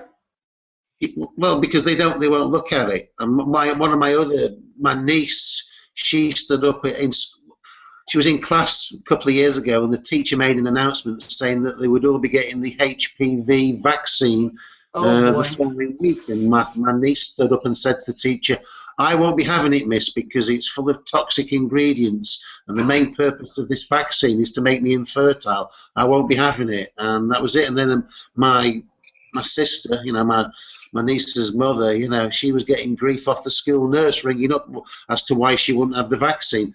But they're not buying into the flat Earth, though. So they know some things are big lies, but for some, the flat Earth is just one step too far.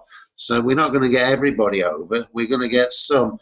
It's those who are really inquisitive and saying, "What's all the fuss about?" But if stuff keeps coming up on Facebook and it's in your face every day, eventually you'll think, "What's the fuss about it? I'm just going to have a quick look at it." And some people are going to look at it and think, they've got a point here, and then they'll dig a bit deeper, and then they'll get into it, and more people are going to find out about it. But it's a question of you know, how soon it's going to reach a critical mass and we're going to get some traction out of it. But that's what the appeal is, to stay in with this, because it's a solution to all the problems. I want to see the end to the power structure that we have, and we become free again, and you know, we live the life we were supposed to lead, because it's a horrible world that we live in. It's very nice for some, the privileged few who've got all the money, and you know, they can live in the nice places and they don't have to work. But for some, it's just a life of misery, and you know, who would choose that? So you know, we need to do. We are the resistance, aren't we? You know, we are. Us flat earthers speaking out of the resistance. You know, and some of the people speaking out their false resistance. You know, we are the genuine resistance. We haven't got an agenda other than for the truth to get out, and hopefully to bring about a better world. That's what we want. You know, other people will be saying that, but you know, they're probably being paid money. They're actors, and they've got an agenda. So this is a battle that's going to rage for quite some time, and I would imagine that the powers that be knew all this was going to come along. They had the Illuminati card. They were planting clues in Back to the Future and making all these movies. They knew this was coming. Their people are out there now amongst us. They're on Facebook groups. They're running YouTubes against us with a different agenda. And we're the ones who, you know, we're responsible for trying to get the real truth out and get the result we want. But it's a tall order to achieve it, you know. But all you can do is try. Well, you know, even more so than getting the truth out, I think it's important to get people back to thinking for themselves. And you know, if we can present evidence that disproves what people believe that they know, then you know, maybe and sort of my goal in all this has just been, you know, very humble from the beginning. You know, if I can just get a couple of people that were globe earthers to, you know, to look at this and to maybe come to the same conclusion that I have, maybe not. But at least to get them to look at it, then I feel like, you know, that's mission accomplished. And you know, I've probably helped lots of people to look at this and to consider it without just snubbing it. We were all globe earthers once, and you know, I think it's sad that, you know, a relationship or a marriage would get broken up over this. But you know, sometimes you don't know a person's true colors until you really start to attack their belief system or question their belief system. And it's very hard for scientific people to come to terms with the fact that their belief system is very closely akin to a religious belief, just based on all of the assumptions that they have to take as fact in order to, you know, to have their position. Well, that same thing happened with 9/11 truthers. It happened with vax versus anti-vax. You know, GMOs, chemtrails, all kinds of things. I know, you know, I have friends who cannot mention certain things in front of their spouse or their family because it creates, you know, a crazy backlash. But